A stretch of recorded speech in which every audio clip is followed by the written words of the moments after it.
Hello there. My name is Kim Cunio, and I'm the head of music at the Australian National University, and I'm here to introduce Masters of Change.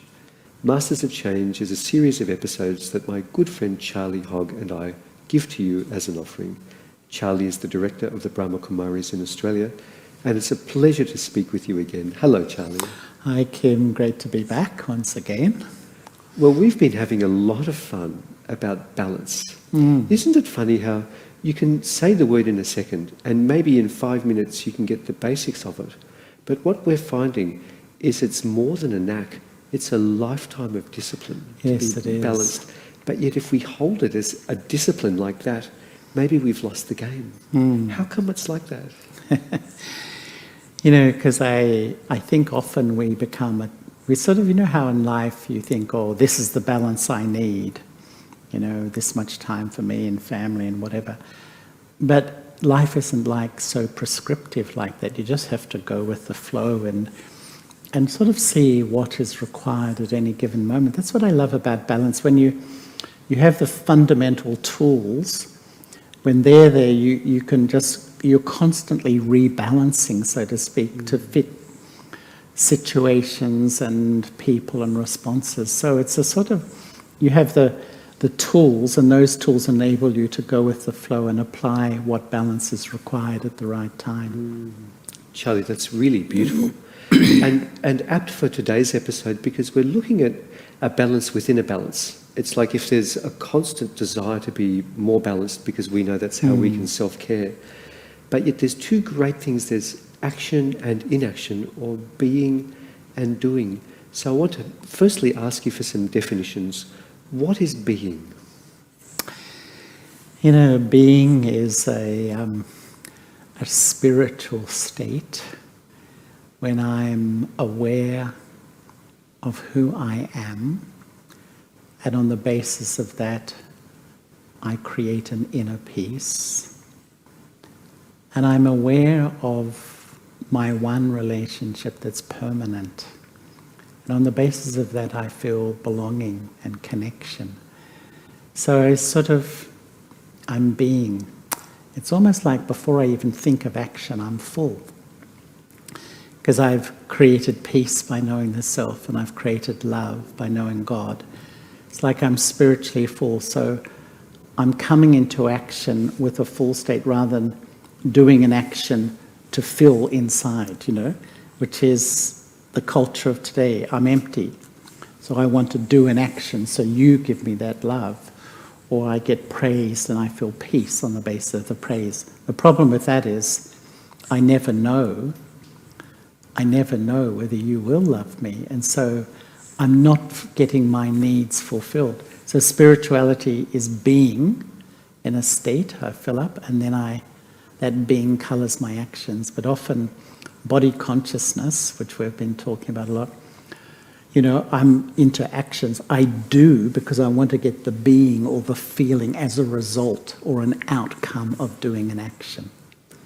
Charlie, I love that, because it's like all of us, we all need to recharge, don't we? We do. And if we don't recharge, it's like each day I'm going, maybe on day one I have 100% energy, but day two I might have 96% energy. And suddenly 3 weeks later I'm on 70% energy because I'm not being enough. Is that how it is? Is it something we can be deficient in our sort of quotient of being? Yeah, that's a great way of putting it, I think, Kim, because the paradox is, isn't it, the emptier you become, the more you do action, because you want to fill the gap, the emptiness. And it's almost like the more exhausted you get and the less you're being. So, actions are wonderful. To me, actions are the expression of being. It's like when you're being love, and then you perform an action in that state, and your actions are coloured with love. When you're being peace, and that actually makes it a quality action. It's not so much the action itself, it's the energy, the consciousness, the spirituality behind the action, which gives it beauty. That's so nice. So what you're saying is that if we just put this simple time into it, the results will be quite profound and possibly even quite quick. Yeah. This is an amazing thing that we often think that we have a chronic problem that is unfixable and we might need lots of medicine or lots of time or 6 months off work or whatever it is. But what you're saying is simple habits transform the self. Yeah, they really do, Kim. And I think that law of sort of being in a state and then performing an action. And the incredible thing is, let's say you're being love and you perform an action and it's coming through you. Usually the recipient of the action will feel that love and they will bless you back with love. So you almost build in a cycle of, you know, as they say, the law of life says, if you want love, give it. Charlie, I'm very excited by what you said, because the one thing I hadn't got to yet, which was really in my heart, was the word love. Because it's sort of like, to me, being is like growing love. Yeah, it is. It's like, you know, we're being, and we have a garden, we have an inner garden, and just by being, our capacity to love others will inevitably grow. Yeah. I mean, it's like a miracle. Yeah, it is. And it's the reverse of the culture of the world, isn't it, Kim? And I actually remember as a child, my brother, my older brother, he'd always come home from school, and he was a musician actually too. He would lie on his bed for probably an hour and just be. It was just, he would just process, that's the way, but it used to really frustrate my mother. Because, and we used to talk about it, because the feeling is that when you're doing action and producing, you're of value. And if you're just being, you're not of value. But what we're saying here, that being is a huge value. It's actually, it's the value is in the being. And when the value of being is there, the quality of actions are much higher. You know, I want to go on a small dalliance, because at the ANU we have a very interesting research project at the moment with an organisation called NIDA, the National Institute of the Dramatic Arts. And we're looking at neuroscience and creativity together. And what the neuroscience has found is exactly what we are talking about. If we want to be creative, if we want to solve problems, we need to be more. So it's very, very interesting that we're talking about something that is validated in cutting-edge science, that the human brain, when it is allowed to be, becomes more stable, the hemispheres balance, and people feel better, and they're able to go stronger into the world by doing something less. I mean, it's ironic, isn't it, that to really achieve in the world, we need to do less. So, well, along with that research, Kim, I think is, you know, when they research meditation, they say there's sort of 4 brain waves: beta, alpha, theta, delta. Yes. Now, beta is when your mind's overactive. You know, when you think, oh, I've got a lot to do, and you're really spinning. Alpha is the sort of between waking and sleeping. There's alpha 1, you're a bit tired. Alpha 2, alpha 3 is when you're really almost asleep. Theta is sleep, delta is this deep sleep. And you know, all the research shows that the lower your brainwave, if you can get into the theta or delta, you make the best decisions. And when they even say that when your mind's really overactive, you're in the doing mode. Doingness is, you don't make good decisions, you're not that objective at that time.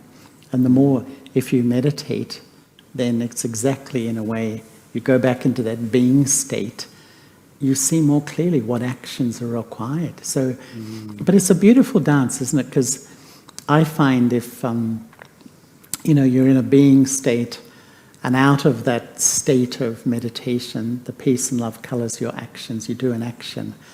And then those actions actually enable you to be more peaceful in your mind. So karmically, it's sort of you're doing actions, quality actions that don't disturb you, because if I get angry with someone, that action really disturbs my mind. And for months, if sometimes my mind is really in a state of upheaval because of my behaviour. You know, Charlie, this is quite profound, I think, because maybe there's a childhood version of spirituality that we all sort of learn through popular culture, which is, if I want to be spiritually happy, I need to distance myself from the world, from others, because they will inevitably hurt me, so I need to go and face a cave and meditate and just look at the agony of life or something like that. But what you're saying is the dance is really from being, we then do an action, and over time the action will become more noble, more centered, more loving, and then that feeds us the confidence to keep being. So really it's like the old yin and yang, isn't it? They're a tree together with two sides. Yeah.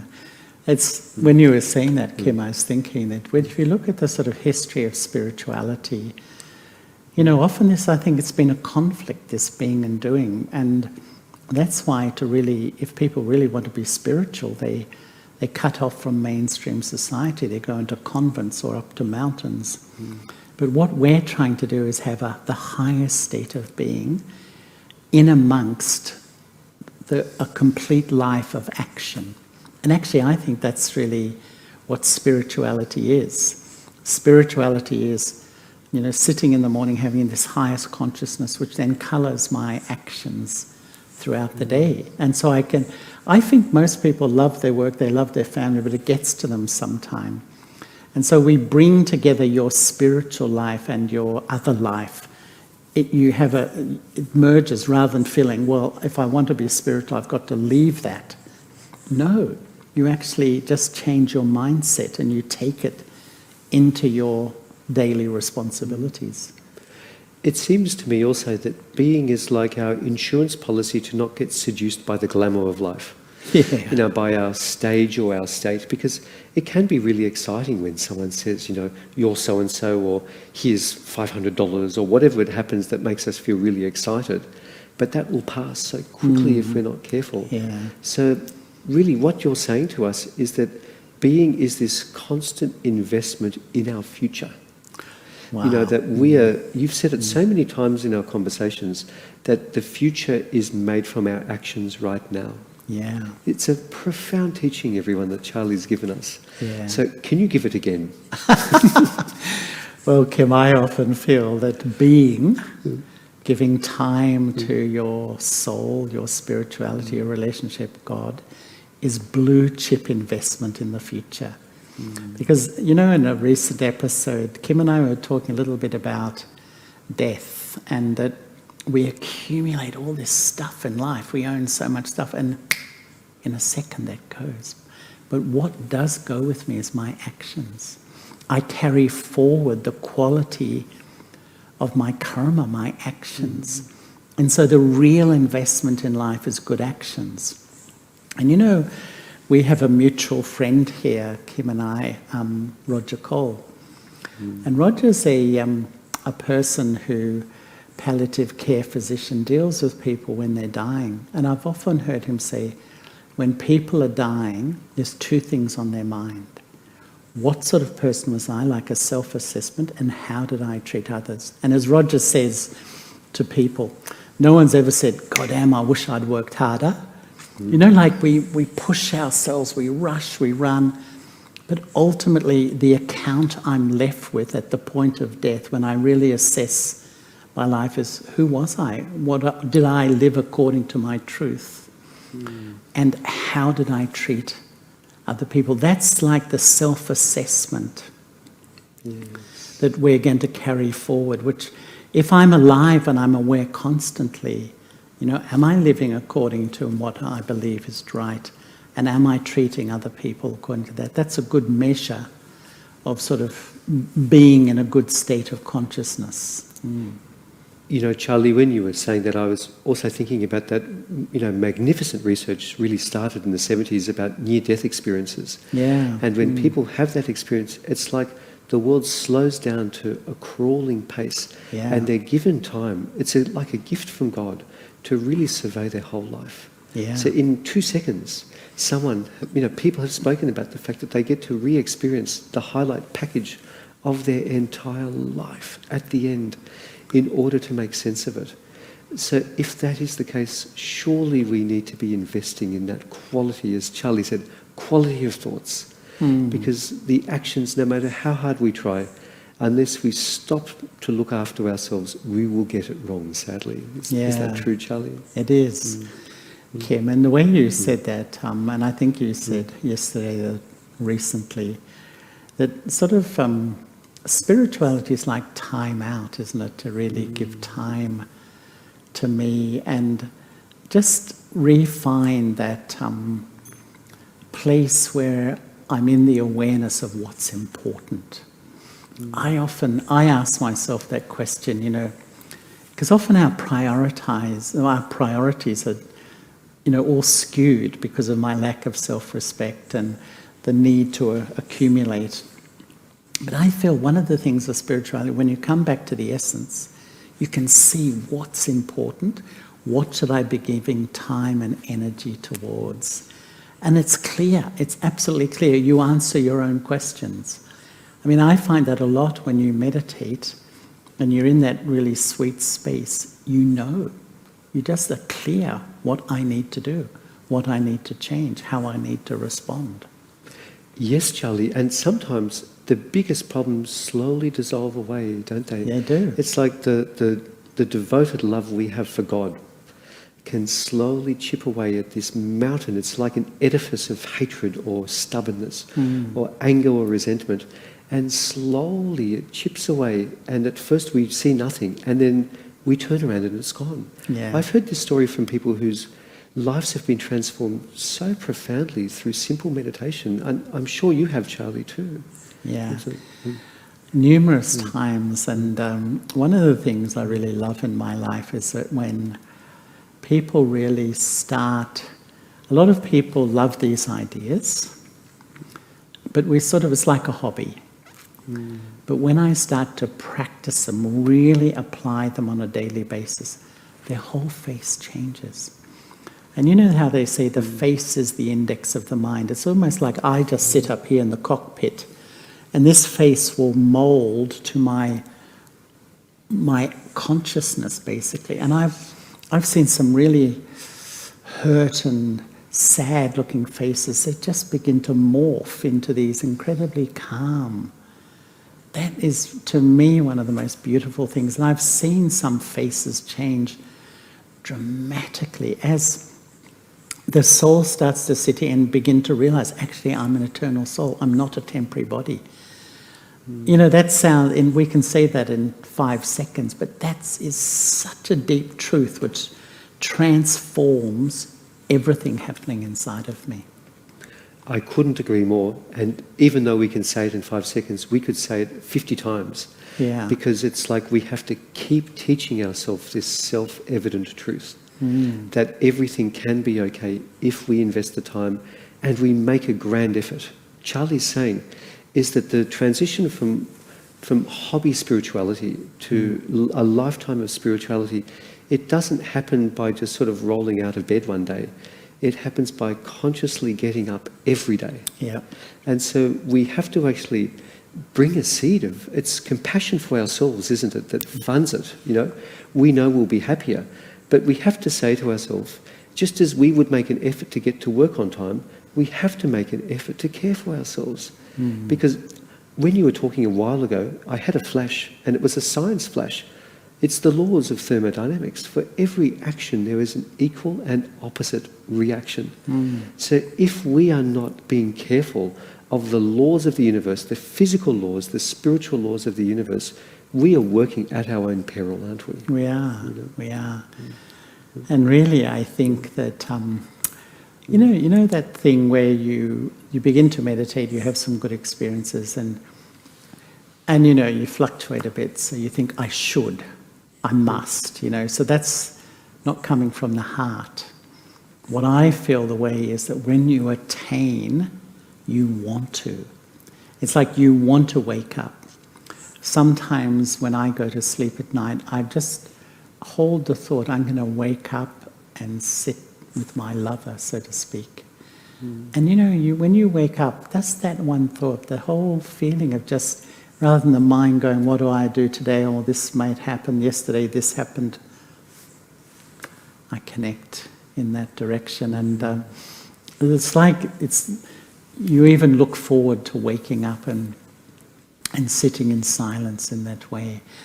When you were just saying before, Kim, about, this whole process, I was thinking that it's easy to know this stuff. You were talking about practicing rather than just believing. It's easy to believe, but the effort is transforming it into an experience. But when you experience, you attain, it just becomes a natural thing. I just feel it's just so natural to wake up and meditate. It's just I don't even think twice. I've been doing it for so long. But it fuels, it's the foundation you sow the seeds in your mind of quality actions throughout the day. Now, in a minute, it's my favourite time of all the episodes. I have to confess that it's great to talk about meditation, but we can meditate and the talking is then not so important, even though you give beautiful commentaries.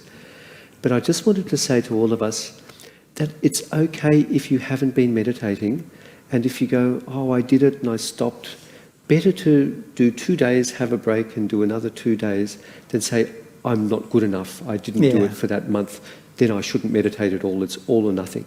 So, because that's just an inbuilt, especially from Charlie, who I've seen teach for so many years. He's so encouraging. You know, like 1 bit is better than no bits, 3 bits is better than 2 bits, 10 is better than 9. So please, dear friends, don't ever feel that we have to be perfect straight away. Never, ever give up. Yes, I think that's right. That's great, Kim. Lovely.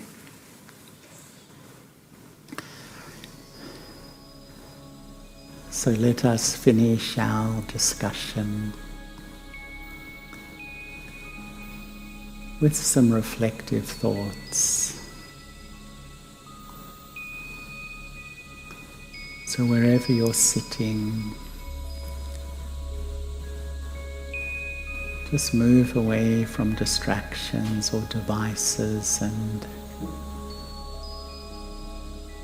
reflect on these thoughts that are being offered. Each time I meditate, I'm producing the highest quality of thoughts. Thoughts are my most precious belongings. And each time I create these high quality thoughts, they sustain me internally. But they are also the seeds of actions. The power or effect of an action is the consciousness it's done in. And a spiritual person designs a life where I wake in the morning, I meditate, I create this high quality of thinking.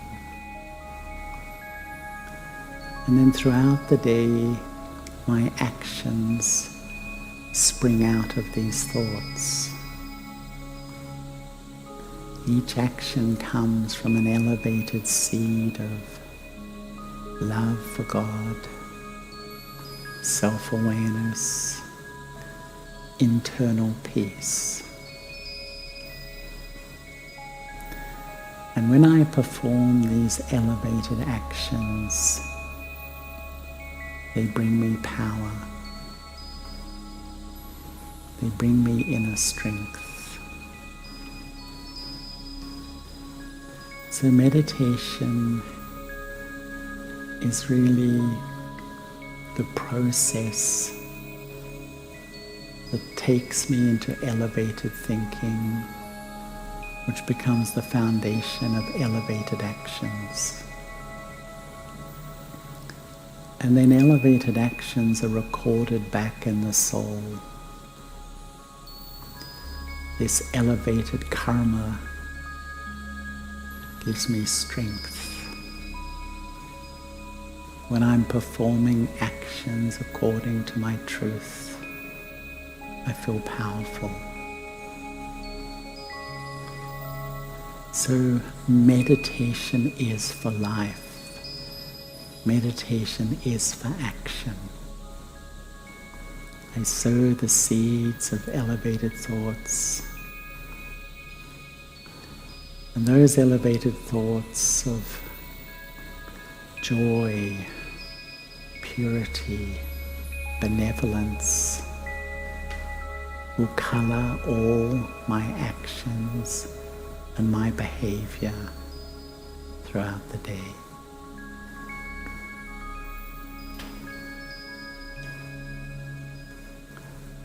Om Shanti.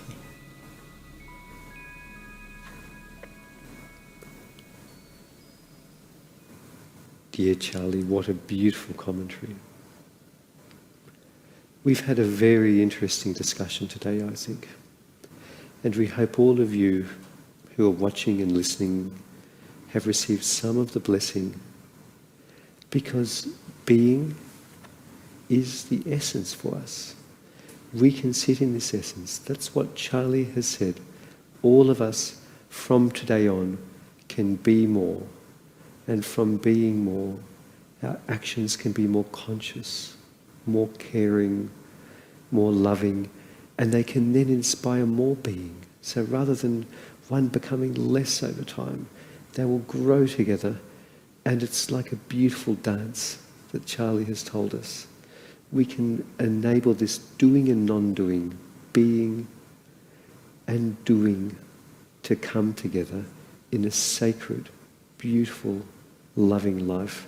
It's our wish that each of you can do this more in your life, that you can be and do and help yourself and others.